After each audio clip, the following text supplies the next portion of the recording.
Morning everyone. আজকে অগ্নিবীরের যে ক্লাসটা আমি নিতে চলেছি তার বেসিক ফান্ডা হচ্ছে ওর সিলেবাস কি, নাম্বার স্ট্রাকচার কেমন এবং কত পেরে তুমি কোয়ালিফাইড হবে মাঠের জন্য। দেখো, অগ্নিবীরের বেসিক্যালি তোমরা সবাই জানো 50টা কোশ্চেন থাকে। 50টা কোশ্চেন থাকে 50x2, অর্থাৎ প্রত্যেকটা কোশ্চেনের নাম্বার কিন্তু 2 করে, অর্থাৎ টোটাল হচ্ছে আমার 100 নম্বরের পরীক্ষা। এবার এই 100 নম্বরের পরীক্ষার মধ্যে 50টা যেহেতু কোশ্চেন, কটা কোশ্চেন কোন চ্যাপ্টার থেকে আসে বা কোন সেকশন থেকে আসে সেটা আমাদের জানা খুবই প্রয়োজন।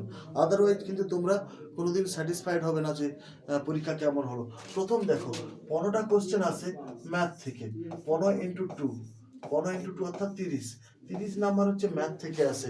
এই জায়গাটা কিন্তু খুব ভাইটাল। এটা যদি তোমরা প্রথম থেকেই প্র্যাকটিস করো, ম্যাথ নর্মাল ম্যাথ আসবে, প্রচণ্ড কঠিন যে ম্যাথ আসবে তা নয়, কিন্তু নর্মাল ম্যাথ আসবে। যদি তোমরা প্র্যাকটিস করো সেগুলো অবশ্যই তোমরা পরীক্ষার হলে রিফ্লেক্ট হবে তার। এবং 5টা কোশ্চেন আসবে রিজনিং অর্থাৎ জিআই থেকে। 5 দুগুণে 10, ক্লিয়ার? তাহলে 5টা কোশ্চেন জিআই থেকে এবং 15টা কোশ্চেন ম্যাথ থেকে আসছে। এইবার বাকি তোমার হচ্ছে জিকে এবং জিএস পেপার। জিকে থেকে 15টা কোশ্চেন আসবে। 15x2 অর্থাৎ 30 নাম্বার, এবং জিএস পেপার থেকে 15টা কোশ্চেন 2 সমান 30 নাম্বার। টোটাল তাহলে আমরা দেখতে পাচ্ছি টোটাল 100 নম্বরের কোশ্চেন, তার মধ্যে হচ্ছে ম্যাথ 30, জিকে 30, জিএস 30 এবং জিআই অর্থাৎ রিজনিং হচ্ছে 10 নম্বর। তোমরা প্রথম থেকে ভালো করে যদি প্র্যাকটিস করো ম্যাথ, রিজনিং, জিকে এবং জিএস, একটা ভালো স্কোর করবে। এবং যেই স্কোরটা তোমাকে কি কনফিডেন্ট দেবে যে আমি পরীক্ষায় পাস করব, এখন থেকেই মাঠে আমরা যাওয়া শুরু করি। দেখো, অগ্নিবীর প্রথম প্রায়োরিটি কিন্তু পরীক্ষার পরে মাঠ। পরীক্ষাটা তোমরা দেওয়ার পরেই কিন্তু মাঠটা দেওয়া শুরু করবে, অর্থাৎ পরীক্ষা শেষ মাঠ প্র্যাকটিস, ক্লিয়ার? আদারওয়াইজ কিন্তু মাঠ পাস করতে পারবে না।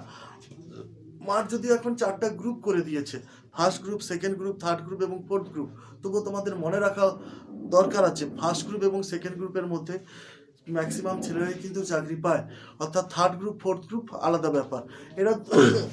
এটা তো চলে গেল তোমাদের রিটেনে।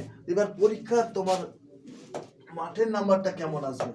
দেখো, মাঠে দুটো ভাগে সেকশন তোমার ভাগ করে দিয়েছে।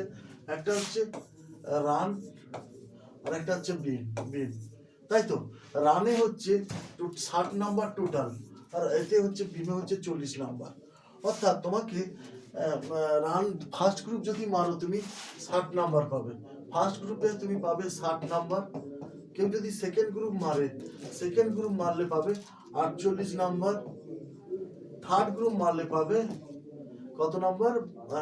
12 কমে গেলে 36 নাম্বার। এবং তোমার ফোর্থ গ্রুপ মারলে পাবে 24 নাম্বার। বুঝতে পারলে? তাহলে আমরা রানিং এর যে 4টে গ্রুপ আছে, 4টে গ্রুপের মধ্যে কেউ যদি ফার্স্ট গ্রুপ মেরে দেয় তখন সে কিন্তু 60-এ 60 পাচ্ছে।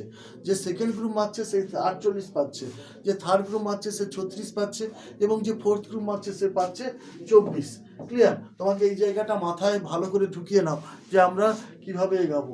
এবার দেখো, যে এখানে বিম 40 পাচ্ছে, অর্থাৎ 10টা বিম মারলে 40-এ 40 পাচ্ছে।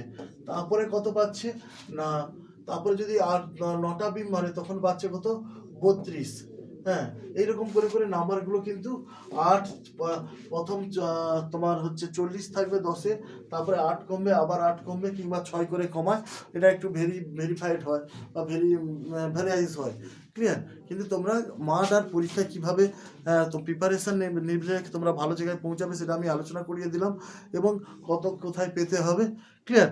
আর কিন্তু ফাইনাল সবসময় টার্গেট রাখতে হবে দুটো মিলে, অর্থাৎ রিটার্ন প্লাস ফিজিক্যাল নিয়ে যদি আমার 150 প্লাস থাকে তাহলে তুমি কিন্তু আরামসে জবটা সিকিউর করতে পারবে, ক্লিয়ার? বুঝতে পারলে? তাহলে অগ্নিবীরের বেসিক কিছু আমি আলোচনা করিয়ে দিলাম তোমাদের সাথে। ওকে, থ্যাংক ইউ।